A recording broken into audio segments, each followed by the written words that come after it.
Another big game for Middlesbrough at the weekend when they visit Fulham, a side who have done very well at home this season.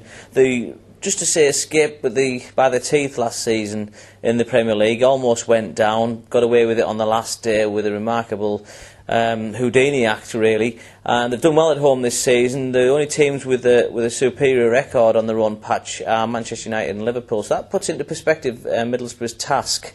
The club could do with a win, certainly. We're now 3 points out of 15 since the win over Villa.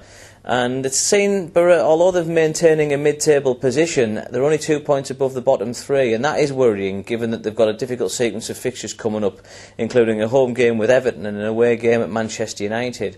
But let's be optimistic. Boro have been playing well away on occasions, and they're capable of getting a result at Fulham. The Boro are a funny sort of team who can upset the odds against teams like that, who have a good record, and they can go there, and when teams believe they're going to turn them over, Boro often prove to be the really cause the problems. Looking at the team itself, we'd be probably missing Digard in midfield after that groin strain he picked up against Arsenal. It doesn't look as though he's shaken that off. The good news is David Wheat is back in available selection, though he'll have a big job on his hands to actually win a place back in the back four, who, despite the disappointing goal against Arsenal, performed well as a unit. Andrew Taylor's also available, but it's difficult to see Southgate making too many changes, with McMahon doing well at right back, Pogatet's seeming to have added a bit more aggression on the left, and Huth and Riggett performing well in the centre.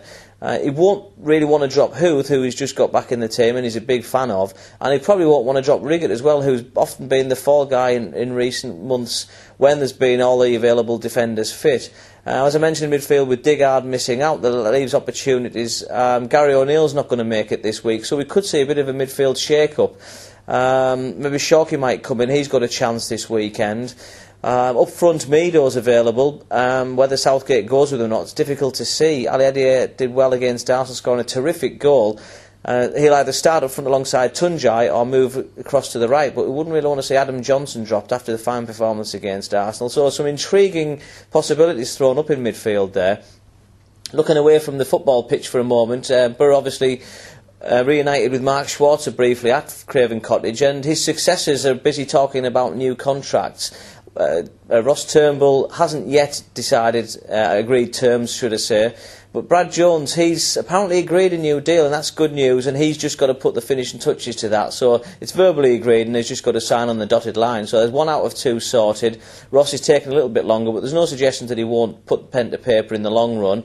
Transfer-wise, Gareth has said in the Gazette tonight that he hasn't had any offers for any of the players. That's not surprising, really, at this time of the year.